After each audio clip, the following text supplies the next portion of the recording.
Okay, we're back. Sorry about that. I apologize. Gomene. I actually misclicked. I wanted to change the background, and instead I stopped the stream. So now it didn't let me restream because it was rendering the previous one, so I had to delete the previous one. And well, we're back, I guess. Yeah, sorry.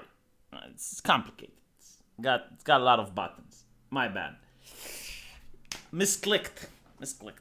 And then it didn't let me start the stream again, so I had to delete the previous one. And here we are. We're back again. But right. So as I was saying, like I think the European school of thought when it comes to rights is a lot more realistic, because you need to fight for your rights. That is the reality, right? You need to constantly fight for your rights, and the moment that you stop fighting for your rights, then they don't exist. Like, then they get violated. Now, they only exist, I guess, in a moral way. Like, you can say the North Korean are like the Chinese are violating the rights of the Uyghurs, right? You can say that. But in reality, if you're a Uyghur in China, de facto, you may be stripped of rights. Like, they can treat, like, if you're a Jewish person in Nazi Germany, okay, like, yes, the Nazis are stripping your rights away. And what can you do? Like, what recourse do you have? Like, the courts won't listen to you. You can't leave. You're in danger of being taken to a death camp. So the European way of thinking, I think, is a lot more realistic. It's like rights only exist as long as people are willing to fight for them. Anyway.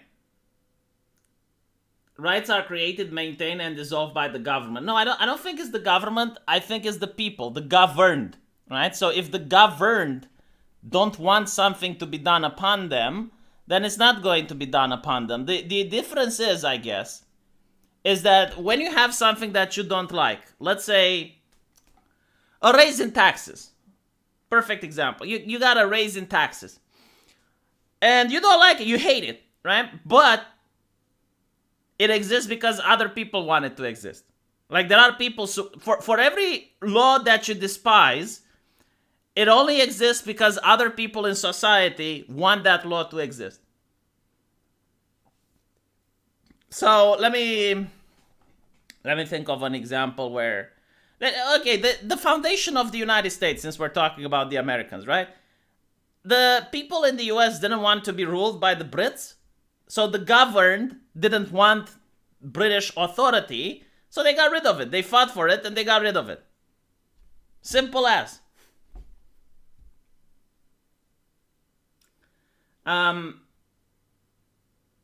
Look, Tactical Droid is like, oh yeah, well, the people are not part of the executive branch.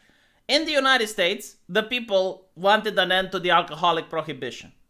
It wasn't the executive branch, it was people who were fed up with the crime waves. The people were also the ones that wanted the alcoholic prohibition. So, yes, the people do have a lot to say. Even in medieval times, if you look at it, the king would also try to get the support of the peasants. Not 100% of support, mind you, but at least 50% or 40%. It's very important, right? Because now it's not the people against the king, it's the peasants against the peasants against the king. But anyway, right. Let's look at a very interesting story. And this is something that I talked with my woke family member, which is about having kids. And it's a fascinating conversation, right? Because having kids, most feminists consider even the question oppressive. It's like, when are you going to have kids? It's oppressive. But in reality, I think it's necessary. So if we wind time back a little bit, before World War I, so we don't even go that far back. I think even after World War I, there was no pension, there was no healthcare, there was nothing. Okay? Like, you only had what people around you could provide. So you had access to charity from other people, you had access to your family members, and that's pretty much it. So when you were old, you needed to have family members to take care of you. Because there was no pension, you wouldn't have a retirement fund. So you're old, you can't do the blacksmithing anymore, you can't work the field, you can't do your job. What do you do? Right? So that's one of the reasons why many people had kids. Because, well, kids were even farmhands. They would help plow the land, as they say. So it was an important thing, not only just to have kids, but also to raise them properly and educate them well, so they have strong family values, so that you help them when they're young and they help you when you're old. It was the circle of life, if you will. Now, the normal way society functions nowadays is that the father in the family is replaced with the government. So in other words, the government gets to provide for you. All right? You don't need to worry about it anymore.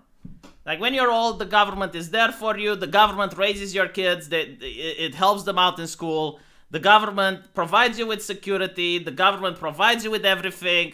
Right? The government is now the father in the family, the de facto daddy in the family. That is the model of today's society. Now the problem with this is that it just puts a middleman into the relationships that are normal in a society.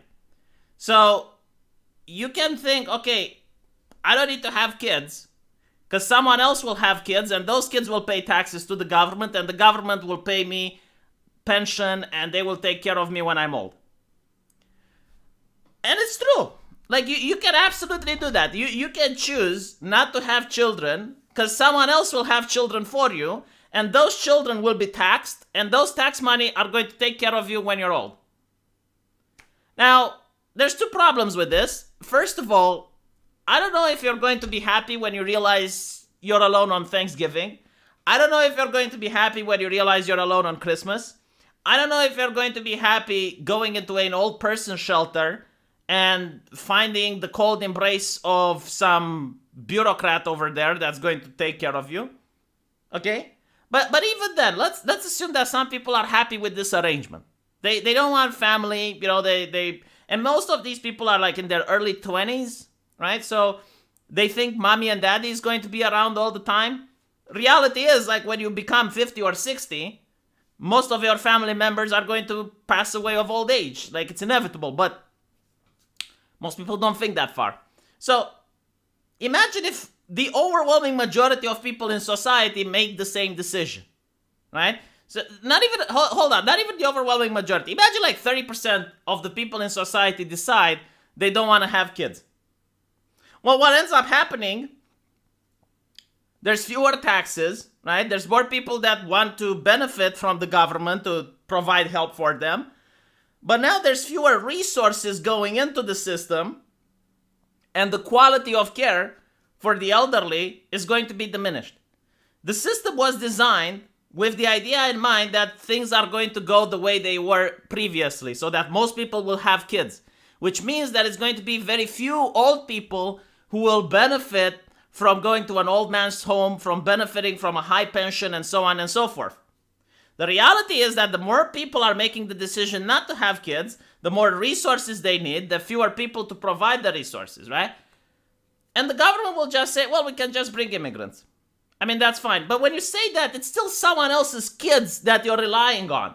Like, you are now a predatory nation. So, for example, in Romania, most of the young adults are going into the European Union to work, and they're leaving empty villages behind. There's elderly that are majorly depressed because they never get to spend Christmas with their children again. So you're still hurting other people, but like the woke, the people that are supporting this, they're saying, oh, well, you know, not my country, not my problem. I just want to be healthy when I'm old. So you end up like the people in Italy, which have a high population of elderly, that get to have Romanians to wipe their ass.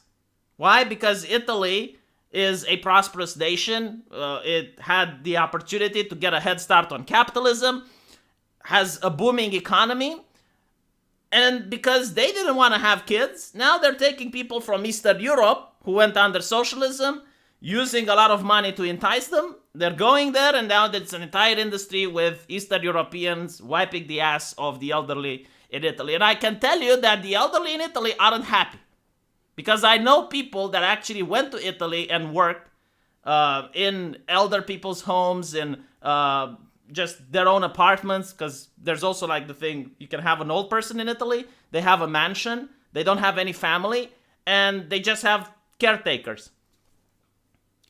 Most of them are depressed. They regret the decision. Why? Because while you can have someone taking care of you, they're not family members. You can't treat them with the same love and compassion like you can treat a blood relative. And they don't care about you. The only thing they care is to have your money.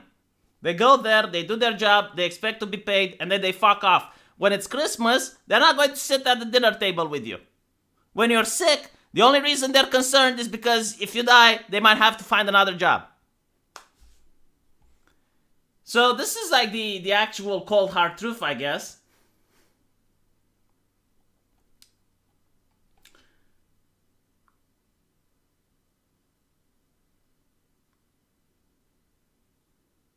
What grandma does the floors, what? Anyway,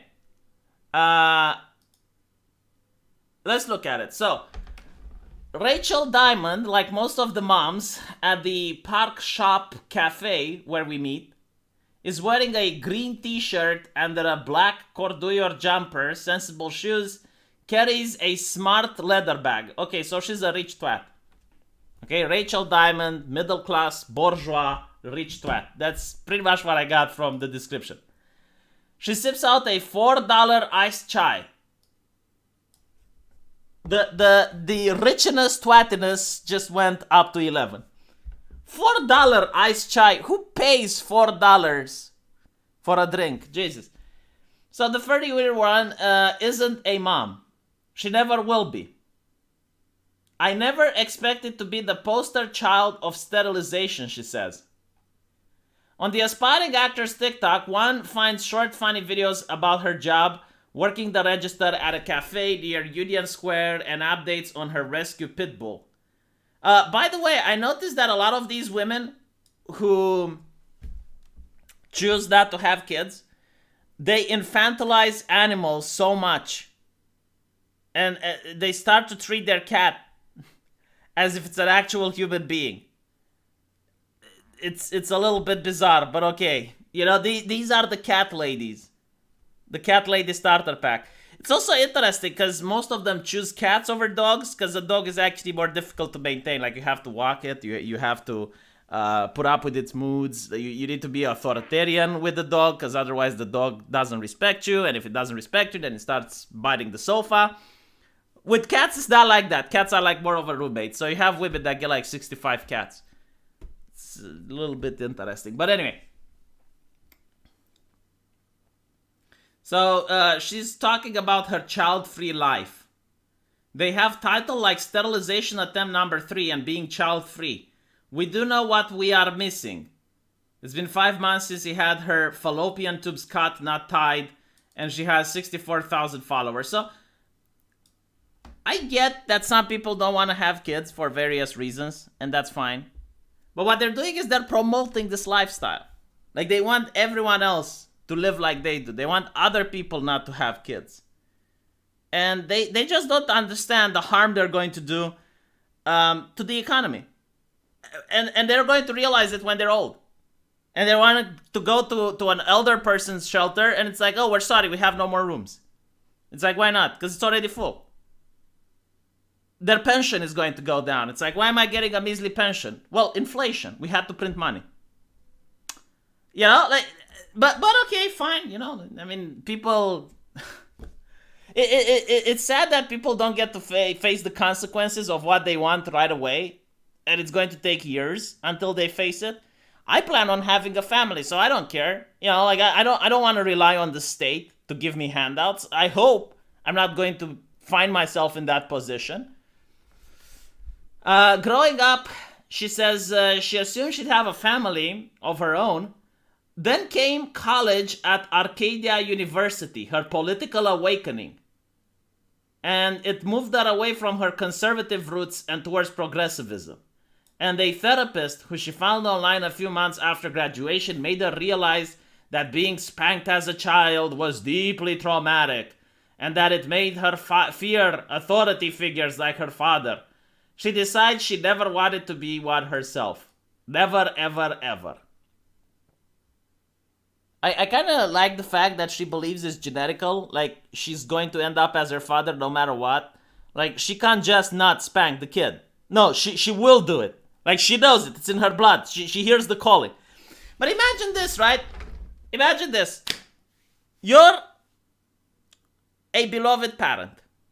And you do as much as you can, and you suffer a lot in order to raise money to send your kid to the university, to the prestigious Arcadia University College, right? And there you have people that are indoctrinating your child into not having kids. So you're not going to have grandkids anymore, right? When Christmas is coming around, you're not going to see any grandchildren. Other families have, because they weren't dumb enough to send their kid to the Arcadia University, but you were stupid enough. So now, no more grandchildren for you. Yay. Secondly, you have a psychologist which is taking your money in order to make you hate your parents. What a fucked up system that is, isn't it? It's like, because I'm looking, by the way, on Reddit, and I see people talking about their relationships, and they will say something like the previous video that I made where you have a woman who's complaining that the father doesn't pitch in. Like, he doesn't want to help raising the kid. And then you read the next line, and it says that the father actually works from 5 a.m. to 8 p.m. to get money for the household. And not only that, but he works on weekends as well. So he is a good husband. Like, he is doing his job. It's just that the woman is a little bit asking for too much. And the suggestion is like, you need to divorce him. Just get a divorce. Whatever makes you happy. You need to prioritize yourself. You need to be me. Like, don't think about other people. He's just a cog. You can replace him.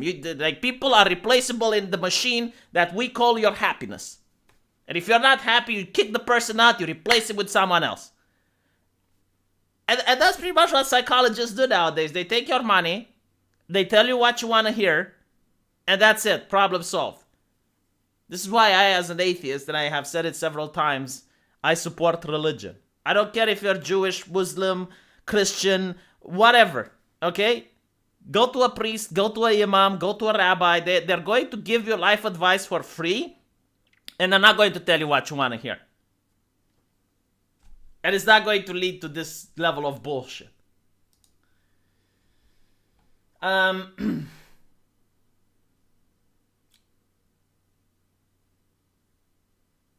Yeah, the experts did promise that the college was all win and no loss. I mean, well, the idea of the college is promise that it saves you from menial labor.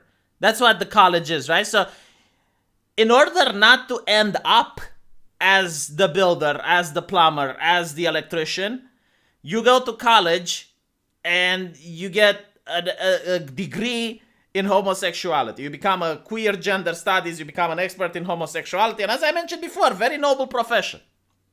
Probably the most noble profession that the world has ever created. But the economy can't integrate so many queer experts. And you end up being alone, with student debt, and on top of that now, with an ideology that's absolutely poisonous and is going to ruin you when you're older. There are so many, like, honestly, there are so many feminists that are in their 70s, and not only do they regret their life choices, but they regret the fact that they lied to other people. There's that brilliant article that I read from, was it The Guardian? I think it was The Guardian, yes. They talked about how a feminist in their 70s feels bad about lying to women.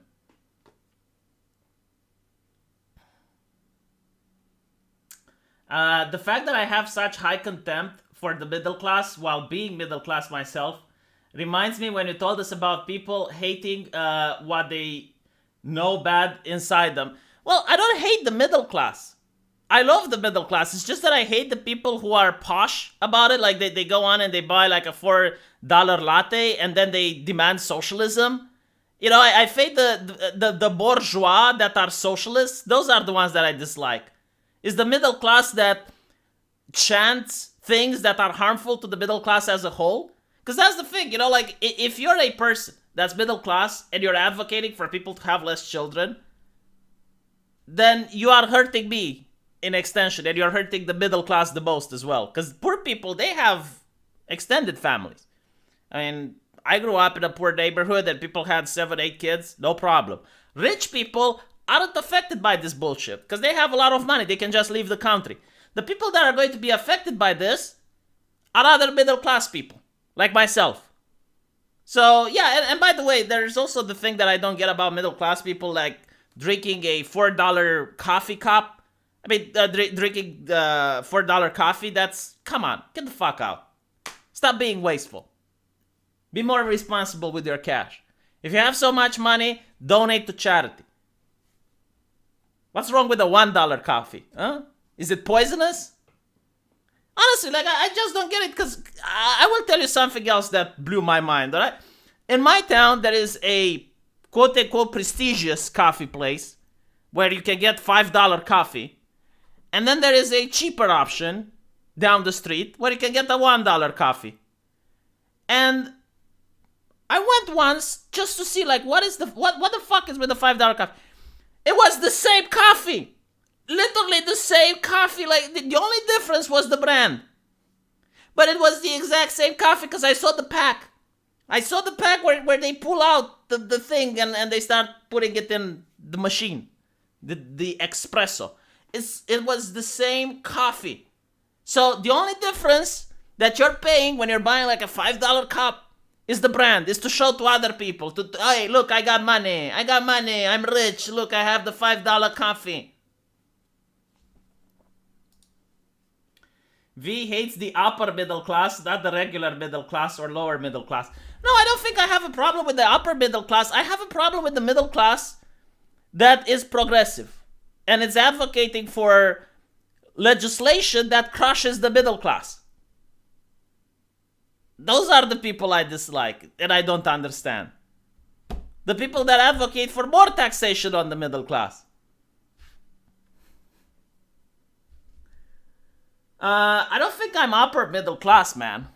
Like right now I'm in debt, but let's assume I wouldn't be. I think I'm still middle class. I'm not middle upper class because I'm not a millionaire. Like if you are a millionaire, then you're middle upper class. If you're Hassan Piker, I think Hassan Piker is lower upper class. Like that is when you. But okay, fine for Romania. No, actually not, because if I was upper middle class, I would live in a more expensive place. I mean, they have luxury apartments and they have villas and mansions, and I would live in one of those. Like that's where the upper middle class lives. And you have the doctors there. You have the people who manage to create construction companies and whatnot. So I'm not talking about the upper class, like the politicians, the CEOs of multi-billion-dollar corporations. No, like they are different. But I'm talking about the actual upper middle classers. And they all live, from what I know, in luxury apartments. Which, by the way, yet again, I would like to point out that those luxury apartments look more worse than the place where I live in. Because I live in a house. I've been to one of these luxury apartments because a friend of mine had parents who are doctors. And, the apartment looks great. But then you realize that you can hear everything from your neighbors. The sound travels really bad. You can't really listen to music at night. You can't even listen to a movie at night the proper way. You might actually be woken up by your neighbor who's having a fight during 2 a.m. I don't know what is up with these people. It's like there gets a level in life where you pay more and you receive less. Like there is a diminishing return for how much money you're spending for pleasure.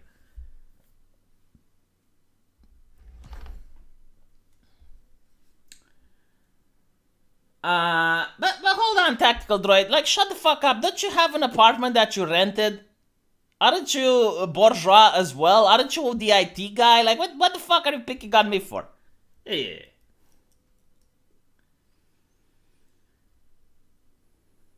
I am middle class. No, I admit I am middle class. I just don't think I'm upper middle class. Like, there is a level above me, is what I'm wanting to say. The debt doesn't matter at all. Of Sweden's middle class are all in debt for my Muslim family, and we are considered upper class in Sweden. Yeah, I mean, I'm not saying I'm not middle class. I'm just saying I'm not upper middle class. Like, that is the only thing that I deny. But again, I don't even know the statistics in Romania, like what would make for someone to be upper middle class. For example, the cousin of my wife is married with a doctor, so they're both working at the hospital, and they're making around, let me see, $10,000 a month, both of them. And I'm not even near that range. I mean, even with my wife's salary, we're nowhere near that. So I think that there is another level. I'm not saying this because like I would be ashamed of being upper middle class. I just don't think I am. Hold on, let me read the Abdi super chat. I need to read an amazing story from Abdi. Hold on, let's see what Abdi has to say.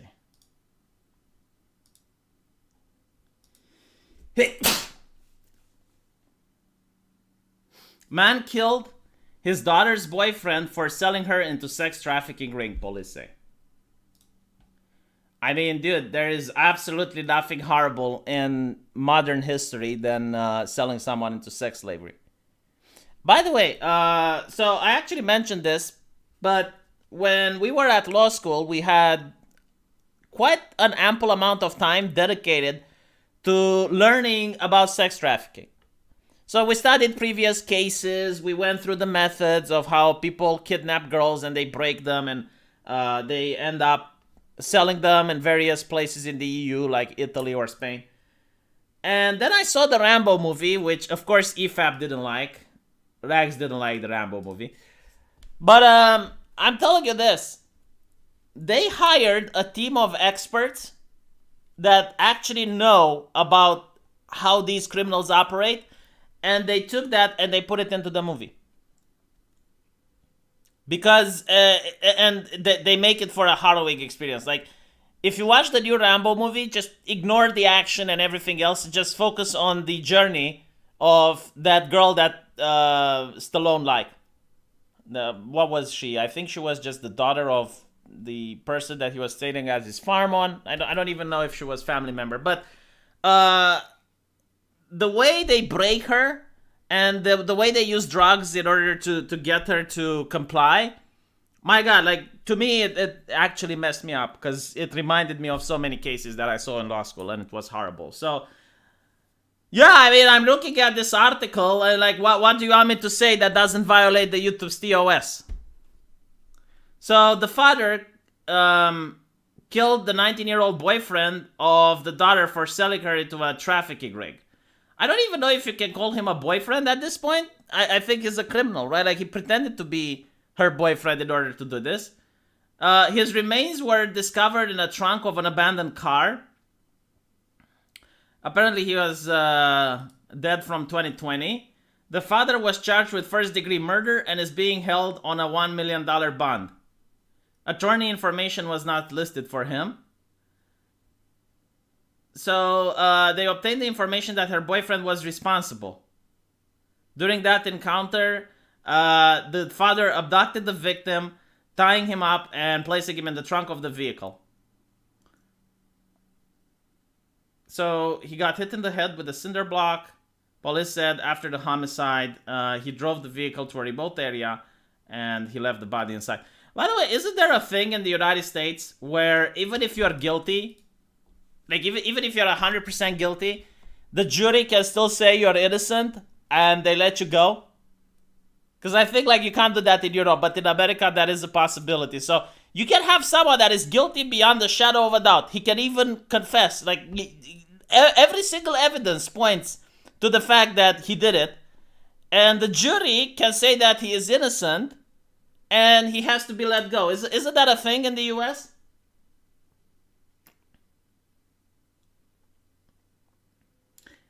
Nullification, from what I know, is when they actually, like if the jury knows they can do that, I think. Like if you're part of the jury and you claim that you know you have the ability to do this, I believe in some states they actually recuse you from being part of the jury. Like they will get someone else.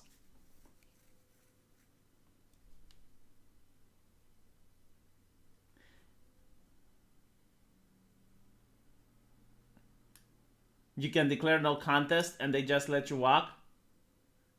There is a law where the jury can ignore the law. Yeah, I think like that's the reason they even have juries, because they believe the law isn't like mathematics and each case is individual in its nature. So in some cases, like maybe the jury believes that, yeah, sure, the person did something bad, but they can understand why he did it. They're very rare cases, of course, but I know they can happen. But yeah, like there's also the opposite, and the opposite is worse. Like they know the guy is innocent 100%, but for various reasons they decide the guy is guilty. And this can happen because the jury isn't sequestered, as oftentimes juries are in some cases. Maybe the jury gets threatened. Maybe they receive some harsh words from a high-standing U.S. politician. You know, the waters are flowing in a maximum way, if you know what I mean. But yeah, so it is possible, from what I know. It's not a perfect system, but I guess like you have the human consciousness that it's a lot less likely to convict an innocent person. I mean, I wouldn't be able to do it, honestly. Even if I was threatened, I would probably not be able to do it. The idea of like, okay, this man is innocent, and I can send him to prison for 20 years. Like, it just doesn't sit right with me. It's too fucked up. That's called a lynching. Yeah, I mean, it's kind of mob rule, but no, I wouldn't call it a lynching because it's done in a civilized environment, right? Like, you still have... But yeah, I mean, think about it, how unjust it would be. It's like a kangaroo court. So the guy is mounting a defense. He actually thinks he has a chance, and the verdict is set even before he can open his mouth. That's really fucked up. You never heard sequestered like I said it?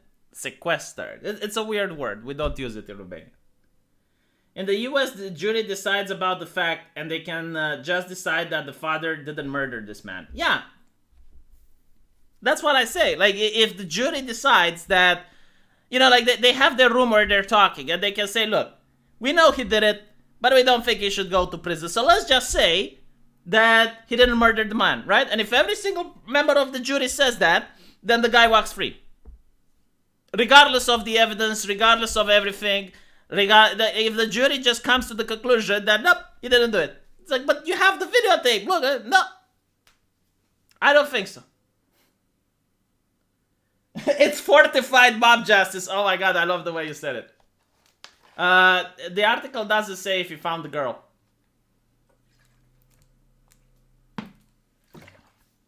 Why are they called kangaroo courts? Like, do they have anything to do with Australia? Because that would be funny. They agreed that they did it, but they can't ignore the law. I mean, it doesn't really matter, right? Because the guy still walks free. So you can just say he didn't do it, or you can say, yeah, but we don't want to apply the law. I don't know.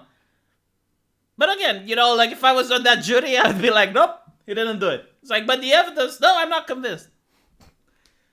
What can I say? No, seriously, like if you were on the jury, what would you say in such a situation? I'll be like, no, I don't know. I mean, I'm not convinced beyond any shadow of a doubt. You know, maybe it's not him that did it. Maybe the guy just threw a brick in the air and got hit in the head as the brick fell down, and he stumbled and fell into the truck, and the weight of the cadaver caused the truck to close. It's possible, right? So therefore...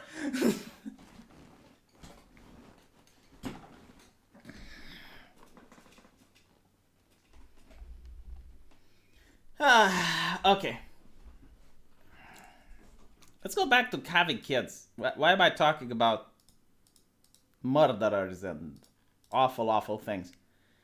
So looking back, she pretended that the American Girl dolls were children. They were always my sisters.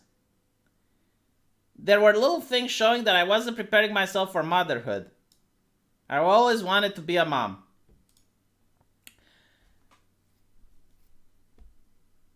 Some women like Diamond are not just putting off pregnancy, but they're eliminating the possibility of it altogether. So they're sterilizing themselves. Like they sterilize themselves so that even if they want to change their mind later on, they can't do it. This makes me believe that they're not 100% sure that they're doing the right thing. Like, why would you do that? I just don't understand. And they're advocating so other people do it. It's like, okay, maybe you don't want kids now, but maybe you want them 10 years from now. So let's just eliminate the possibility. Last year, the number of deaths exceeded that of births. Oh, get the fuck out. Okay, so now... This is the leftist mentality, okay? Abortions are safe. Okay, fine. And then they talk about other medicine, which I understand in the news is actually the most safe medicine ever discovered in the human history.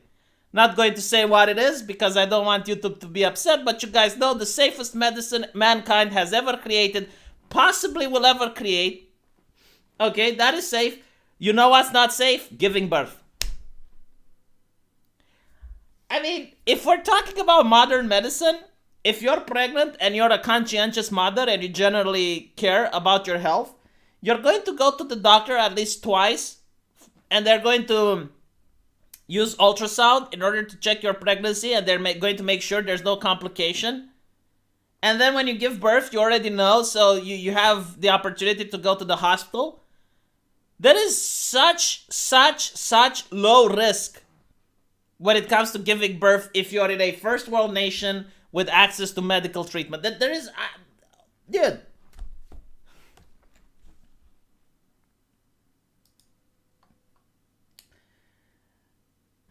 You want cloning technology?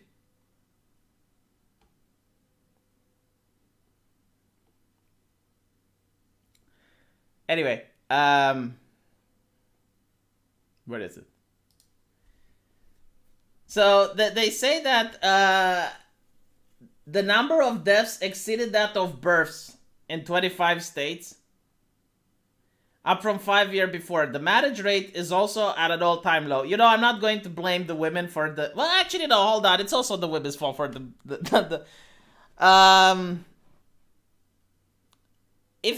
here's another interesting thing, all right, about the statistics of marriage. If you have a person looking at the stats, they're going to say, I think like the worst is 50%, right? Like 50% marriage and 50% divorces. But here's the fun fact. Usually, the divorces are done by people who divorce once, they get married again, they divorce the second time, they get married again, they divorce the third time, they get married again. So if you have a person that already had a divorce, should raise a little bit of an alarm bell. I'm not saying you shouldn't have a relationship with that person. What I'm saying is that you should be very careful about getting married with a person like that. Because most people who are married, they marry once and that's it. But then you have the people like Hollywood actors, and pick a Hollywood actor, and usually the divorces go above the number 3. With all of them. I don't know why this is. It's fascinating. But Hollywood actors had massive divorce rates even before the progressive era. And they're probably the ones that are rising the stats when it comes to divorce rates. From what I understand, like, there is a point where the priest just doesn't even bother to do the ceremony in Romania. Like, I think you can get married one more time in church, but it's under very restrict conditions.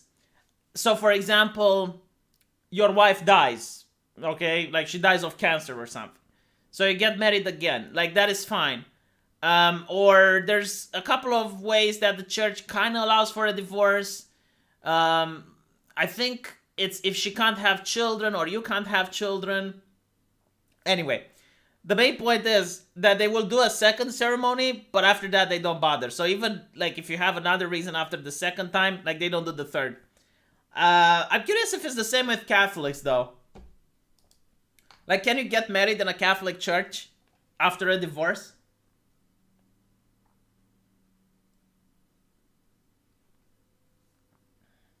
Yeah, divorce recidivism is what it's called. I think it's because the first time you get a divorce, it's kind of unthinkable. It's like, oh my God, but I made the vow, but it's for better or for worse, for sickness and in health. Do I really need to? Oh, come on, maybe I shouldn't. But if you get past that Rubicon and you notice that it's just like signing a piece of paper and getting a lawyer, then it's like, oh, wow, well, okay. The second time around doesn't come that hard. It's like pretty much like breaking up a relationship. It's like, no, seriously, I don't get why Hollywood actors even get married. Like, you look at the statistics, I would never marry a woman that's a Hollywood actress, ever. If I was a Hollywood actor myself. If I was a poor person, yeah, sure, I would marry her. Like right now, if I wasn't married, I would marry a Hollywood actress, of course. Absolutely. Because if she gives a divorce, then I'll take her millions. But other than that, no. Like, why would you do that? Do the Muslim thing and keep 4 of them around so you never get tired of them. Yeah, so I think Mormons can also marry more than one woman, but I think like even in Islam, there's a couple of conditions if you want to have more than one wife. So for example, you need to make sure that the lifestyle of the second wife doesn't suffer from you getting a third wife. So every time you get another wife, you're allowed to, only if the lifestyle of the previous ones don't degrade. So what this means is like if you're already struggling financially and you have one wife, then it's haram to get a second. But I don't know, I don't think I would enjoy living with a harem. I mean, like, think about it. There's already arguments in a relationship. Like, imagine being in a relationship with 3 women. So not only are they arguing with you, but sometimes they're arguing amongst themselves. What if they team up against you? Like, Jesus, no. That I don't want that. Mormon religion allows for polygamy, but it's illegal. Okay, but you don't have to get married, right? Like, you can still live with, like, many girlfriends if you want. Like, living with many girlfriends is actually not a sin. And by the way, well, it is a sin, but it's not illegal. By the way, I wouldn't be surprised if the progressives will make a legislation that would allow people to have multiple wives or multiple husbands.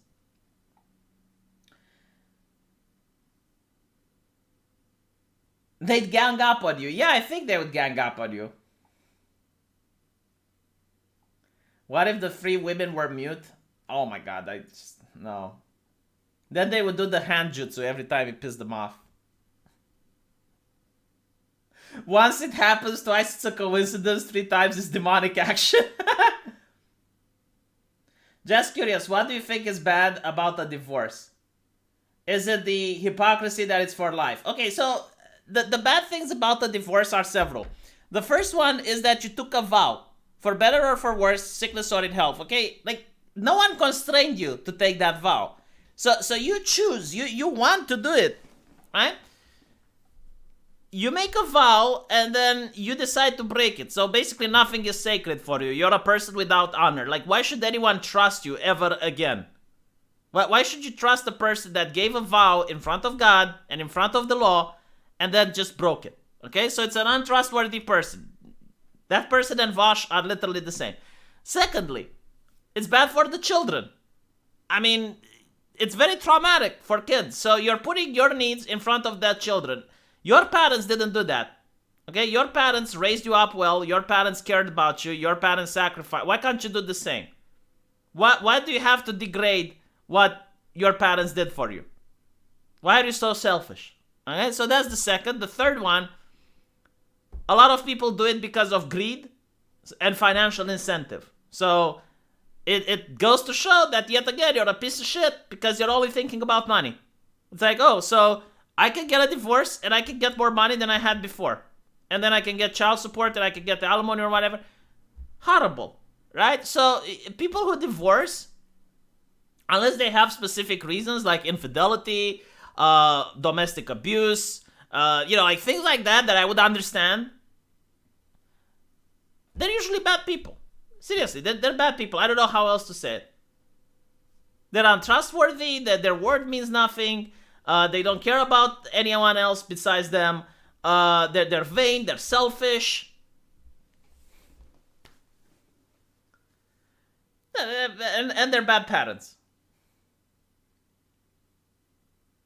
Amateurs, you don't keep them in the same place so they can plan shit, and they aren't allowed to leave the house without a van so they can't plan to overthrow you. Well, hold on a little bit. If you don't keep them in the same place, what do you mean? That they're still the same house? Like, they still can talk to each other. Why, thank you, Tactical Droid. I appreciate it. My parents never gave a damn. Okay, you know what? I think I have a line for that as well. If you were born with bad parents, why can't you break the cycle and be a good parent? Like, why can't you be the way you wanted to be treated? You know, like, you don't have to be like your parents. No one forces you to be like your parents. You can be better than them. In fact, like, that should actually be the first argument as well. You should always be better than your parents. And if your parents sacrificed a lot and they did their best in order to raise you, you can do a little bit more for your kids in order to create a better future for them. You can be your child's hero. You can be the person your kid looks up to with awe and inspiration. You can be actually a living superhero for another human being. How fucking cool is that? But in order to do that, you don't have to be selfish. You have to be a compassionate and genuinely empathetic person. If you can't be empathetic and compassionate to your kid, who are you going to be empathetic and compassionate towards? Why do you expect other people to be empathetic and compassionate towards you if you can't do that even to your own kid? You're supposed to keep them in separate houses? Jesus Christ, how much money do you need in order to have that lifestyle? Holy crap. I mean, a house is expensive. There's people in Europe struggling to own an apartment. And you're like, okay, well, just keep them in separate houses. Like, dude.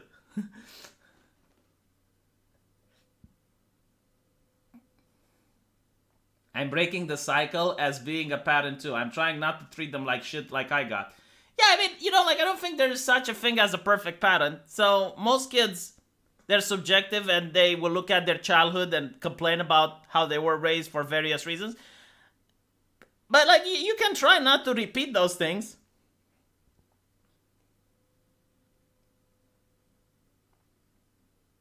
Relationships are complicated. Some people think only about themselves and get resentful when they can't get their own way all the time. That is actually true. Lola Tactical Droid, you keep them in different cells. Come on, man. Rich people can have all they want, including wives. Well, yes, like, if you're really that rich, if you're Bill Gates, you can go to Saudi Arabia, you can convert to Islam, and you can have as many women as you want, yes. Like, you can get married several times. There is that opportunity. Like, no one is forcing you not to go to a Muslim nation and convert to Islam and have as many women as you... I think there's a limit, though. I think you can't be the Sultan. Like, I think you can't get 10. I think it's like 4 or 5. But still, like, why do you need more? That's why there's an economic standard on you keeping multiple wives. Okay, so now I understand. It's like when you show that you have a Muslim with 3 wives, it's like him showing off a Ferrari. It's like him showing off that he's got like an expensive luxury car.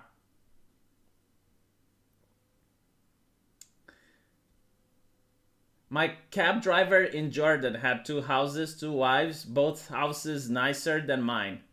Well, you know, there's always going to be that one guy which has nicer shit than you, and there's always going to be that guy that which thinks you have nicer shit than his. Anyway, right. Enough talking about the Kinder. Let's see what else we got.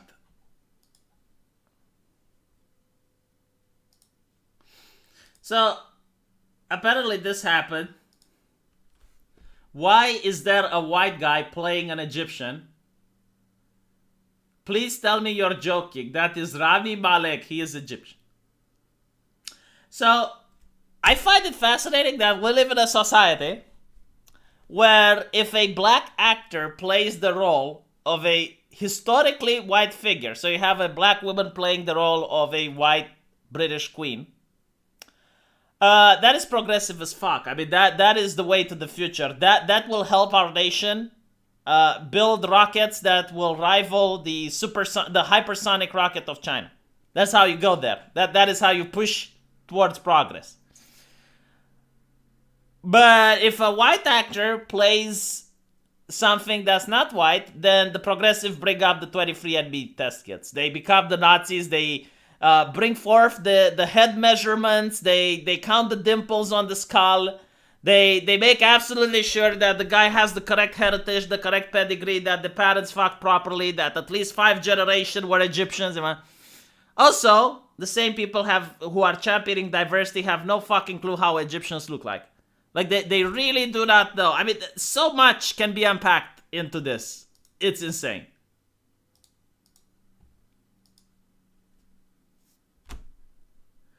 Are Arabs in Egypt actually related to ancient Egyptians?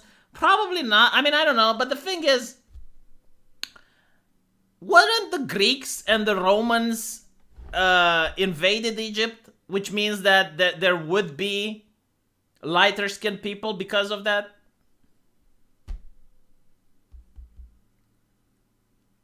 Yeah, the word playing. Well, here's the thing. I don't agree with the fact that the word playing should be applied here, because you need to look the part. And this is very important. If I get to be casted as the Hulk and I have a beer belly, I cannot play the Hulk. I don't think I should be able to play Anne Frank. I don't think I should be able to play Shaka Zulu. I don't think I should be able to play Barack Obama. I think that some roles should be locked up to be. Like, the only place where you should have discrimination is Hollywood. Because you need a person that actually looks the part. If it's a muscular character, he should be played by a muscular guy. And sometimes the race matters. Sometimes it doesn't, sometimes it does. Okay, like for example, the Three Musketeers takes place in France. I would expect them to be white. Shaka Zulu's Defense Corps takes place in Africa. I would expect them to be black. Sex in the City. You can have a black girl there, you can have an Asian girl there, it doesn't really matter. So, if it's appropriate, like you're making a historical film, or you're casting, I don't know, Huckleberry Finn. I mean, I don't think Huckleberry Finn would work if Huck is black, right? So, it creates immersion breaking. It looks like you're trying too hard. And you're not pleasing anyone. Like, no one is actually pleased by this. It comes at the detriment of the movie. Instead of doing this shit, come up with a better story. Come up with more interesting characters. Come up with a better cinematography. Anne Frank is now Dan Frank, played by a transgender for inclusion. Man, I definitely, I'm afraid to make jokes because I think there might be a day when you will see, what's his name, Idris Elba play Anne Frank. Because at this point, why not? Why not? I mean, I understand this, the best actor for the job, right? I don't think anyone can play a better Anne Frank than Idris Elba. I mean, he's a very talented actor. He knows what's up. Morgan Freeman should play Anne Frank. He's got a powerful voice, very calming, very soothing. He's going to manage to get the audience to feel the emotions, to feel the oppression in that camp.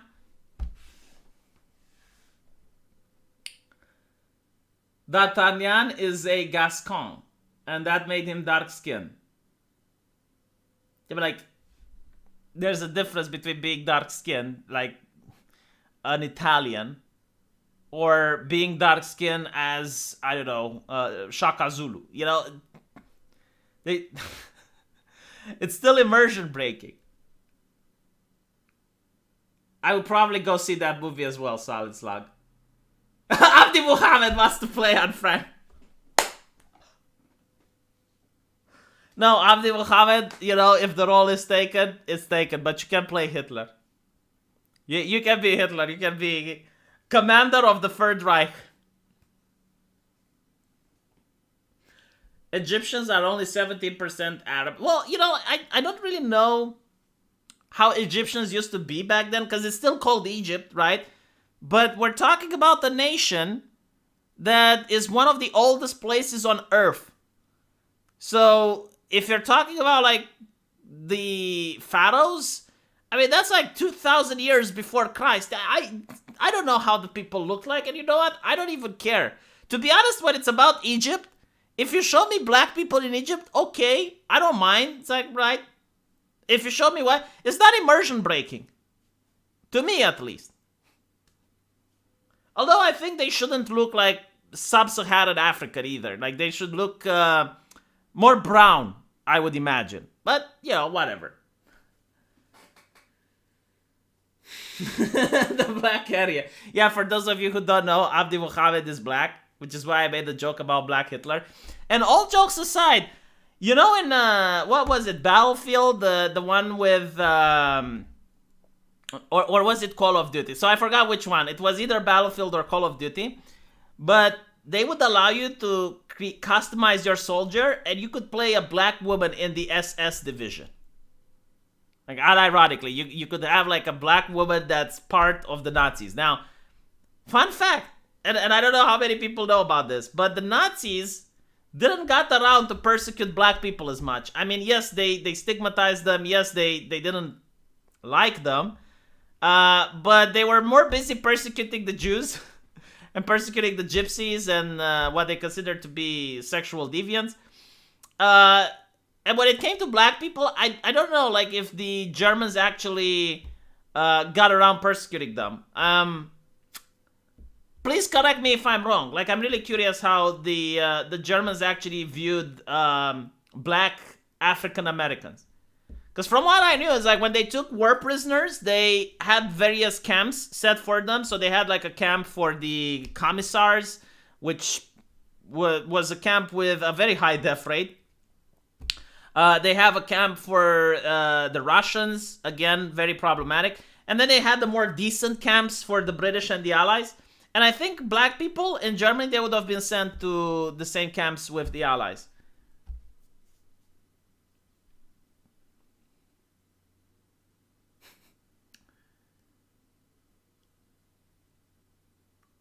There are hieroglyphs of black Egyptians. Yeah, but you know, like, hieroglyphs isn't like photography. I mean, usually, like, if it's a whitish background, you can paint someone with the color black, but that doesn't mean that that's the color of his skin tone.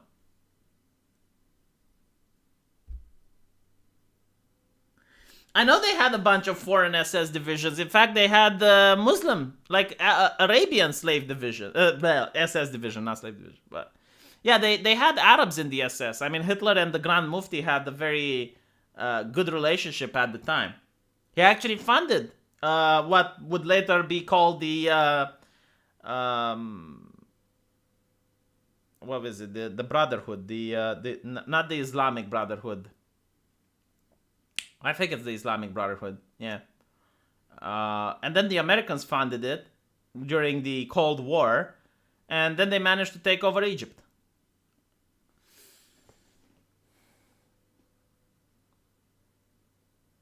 Many German officers wrote about enjoying black jazz in Berlin. Yeah, so that's actually an interesting thing because during the World War II era, there was a black renaissance in the United States. Blacks were very famous for creating art like jazz. And it's actually a funny case where one of the best piano players in the US was a black man, and he was a jazz player. So he gets kidnapped, and obviously the guy is scared shitless. And a couple of hours later, a car walks off and drops him off, and the guy is having his entire pocket stuffed with cash. So what happened? Well, they kidnapped the guy, and they took him, I believe it was to Al Capone's birthday, and they forced him to sing there. So he was the surprise guest that even he didn't know about it. And, you know, he sung, and they gave him money, like they filled his pockets with cash, and then they dropped him off. So it's a fascinating story. I forgot the name of the guy, but it's on Wikipedia. It's hilarious. So yeah, like, while this is happening, like, jazz music becomes very popular, right? Like, it's so popular, it's like a culture, a US cultural thing. And I think the German propaganda were trying to ban jazz music because they were considering it to be the music of the Untermensch. They didn't like it. But still, the SS officers, they would still listen to jazz music because it was just that good.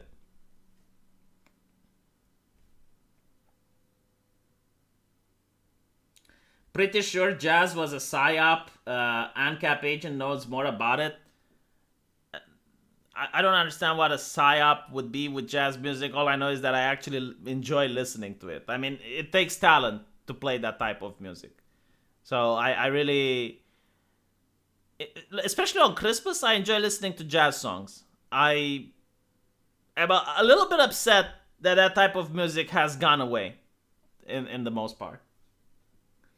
I mean, if you don't like jazz, you don't like jazz. You know, there's people who think heavy metal sucks. It's just a style of music. I personally like it, and it requires a lot of talent to sing it.